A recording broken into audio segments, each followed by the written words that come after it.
lutong bahay at perfect sa gutom na gutom. At ito yung perfect combination. Mapapakanta ka talaga pag ito ang nakain mo at busog na busog ang tiyan. Taob ang kaldero sa buong pamilya na sama-samang kakain, pero ako lang pala kakain ito.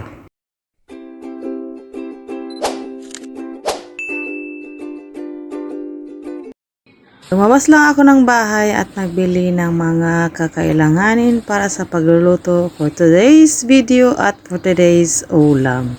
Ito nga pala lahat ang binili ko, worth 10 dirham. Kayo na bahala kung magkano yun sa piso. Basta 10 dirham lahat yung nabili ko.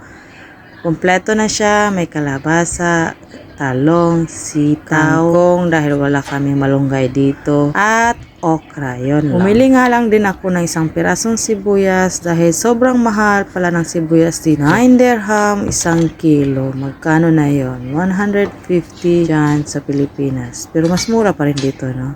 Pero mas mahal na kasi yan dito sa amin. Kasi dati ang sibuyas dito ay 99 pills lang per kilo. O, diba? Ang layos ng agwat nila. Ito nga pala ang hitsura ng kalabasa dito. Hindi gaya dyan sa Pinas na ang ganda at malabo. Ano ba Tagalog doon? Ko alam. Yun ba yun? Malabo. Basta dito, ganito siya, maputla. Pero no choice tayo at gusto natin kumain ng gulay, kaya ito na ang binili ko. Tinanggalan ko siya lahat ng balat kasi yung balat niya ay matigas. Hindi gaya din dyan sa Pinas na pwede siyang makain. O diba? Kino-compare ko na lahat ng ginagawa ko dito o dyan sa Pinas. Iba talaga pag Pinas. Fresh naman yung ibang mga gulay dito, gaya ng Pinas, pero minsan mabibili ka talagang hindi maganda. At minsan dyan sa Pinas, hinihingi lang to, diba? Pag may kapitbahay kayong farmer at nag-harvest na sila, o hingi-hingi din minsan, ganon. Pero dito sa Dubai, wala ka talagang mahingi, kaya kailangang bilhin mo lahat. Kahit tanglad, ano ba yung English ng tanglad? Lemongrass, diba? Kinukuha lang yun sa kapitbahay. Dito, ang mahal-mahal, kaya hindi ko na nilagyan ng lemongrass. Kaya wala kayong nakitang lemongrass na binili ko. May luya, sibuyas, at garlic. Patigit-tiging bili, meron yan dito. Kung hindi ka naman mahilig magluto talaga araw-araw, patigit-tigi lang na bili-bili, yun na sapat na para sa akin dahil ako lang naman mag-isa dito na kumakain. In fairness, maganda yung okra nito. Kasi yung mga tao dito ay mahilig talaga sa okra. Hindi gaya dyan sa Pinas na ang tatanda na, kailangan pang piliin. Dito naman ay makakuha ka talaga ng magandang quality na okra. Yung string beans naman, bihira lang din ang magandang quality. Pangit yung string beans nila dito o yung sitaw. At gaya din itong talong, bihira ka lang din makahanap ng maganda. Ganito ang tanda na ng hitsura, gaya nung nagbo-voice over. Pero caribous lang yan dahil kailangan natin ang talong sa araw na ito for today's video. Ganon lang yon. Yung kangkong naman dito, ganito ang pagtali nila. Rubber band ang ginagamit. O diba, nalibre na ako ng rubber band. Nagagamit ko yan sa trabaho ko. At ganyan yung kangkong nila.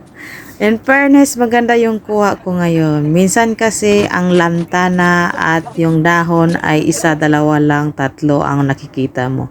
Eto, maganda na to siyang hitsura sa ngayon. Hindi gaya dyan sa Pinas na ang fresh talaga ng kangkong at ang haba at ang ganda ng mga dahon. Eto na, tapos ko na nagayak lahat at syempre huhugasan natin dahil ang germs ay hindi nakikita. Kaya hugas-hugas din tayo minsan.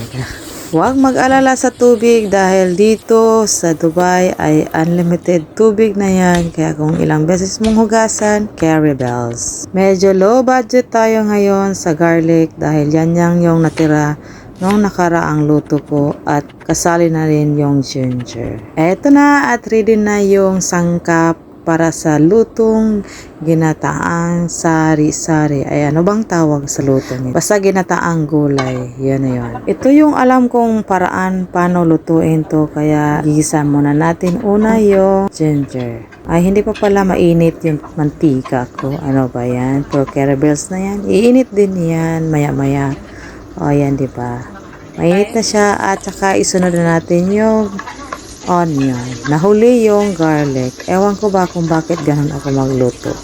Basta kahit anong mauna, basta maluto lahat, okay na yan. Bites. Una natin ihulog yung kalabasa dahil yan yung matigas at matagal maluto sa apat na ingredients na meron. Sunod na natin yung sitaw o yung string bean. Gisa-gisa at ayan, parang nasunog na yung kalabasa ko. Kakachismis sa kapitbahay. Sunod, lagyan na natin, timplahan na natin ng konting asin at saka paminta. Konti lang kasi mamaya i-finalize naman natin yung lasa sa huli. Sa kabilang side, magluluto naman tayo ng pritong baboy na favorite ko at bawal sa mga tao dito. Kaya bilisan na natin magluto, baka mabutan tayo. At dahil para tipid-tipid sa oras, kailangan nating pagsabayin to at nang madali tayo matapos sa pagluto at makakain na yung mga gutom. Sa timpla ng baboy, asin at paminta lang nilagay ko at konting oil lang kasi mag-oil naman yan siya para lang hindi didikit sa kawali. Sa kabilang side, nilagay na namin yung talong kasi luto na yung kalabasa at yung sita. At ayan na, dinagdagan na namin ng gata. Gata in can lang kami dito. Dahil walang pure na gata dito na yung kinakagod talaga. Ano ba yung Tagalog sa kagod? Kaguran, ganon. Hindi ko alam paano sa Tagalog kasi Bisaya is here. Dito talaga sa UAE, ang mga ginagamit namin na coconut milk is yung galing sa can or pwede rin yung may powder. Pero mas choice ko yung nasa can kaya yung powder. At meron din itong Coco Mama. Diba sa Pilipinas meron ito? Sabi nila, hindi ko alam. Kasi naman ako nakatry ng gata in can sa Pilipinas kasi pure lang talaga ang ginagamit noon. At ayan, hindi ko na namalayan na medyo sunog na pala yung niluluto kong baboy. Ay, sorry, karning baboy pala, hindi baboy. Ang laki naman ang niluluto ko. Last kong nilagay ay yung dahon ng kangkong kasi mabilis ang luto lang to siya. Seconds lang at maluluto na yung dahon. Sa kabilang side, nag-prepare na pala ako na sausawan para sa pritong baboy na yon. Maraming sibuyas, suka at baka naman dato puti. Pag sausawan ang pinag-uusapan, gusto ko talaga na maraming sibuyas kasi kinakain ko pati yun. Tapos maraming paminta. Masarap kasi siya pag maraming paminta. Medyo maangang-anghang. Hindi ako naglalagay ng sili kasi hindi man ako masyadong mahilig sa sili at baka maluhalo ako abang kumakain. Eto na, sakto, luto na yung gulay natin. At yung karne naman na pinirito namin ay luto na rin. O, diba? Magkasabay lang silang natapos. Para madaling makain, talagang ginagupit-kupit siya ng maliliit. Wawa yung ngipin na fake. Kitsura pa lang, malutong na at nakakatakam na. Gutom na ang tagaluto at yung taga-voice over. Kung magtaka kayo bakit gunting ang ginagamit ko at hindi kutsilyo dahil maarte ang taga-voice over at ayokong hawakan, ma-oily siya at mainit. O, isa yun sa advantage ng gunting.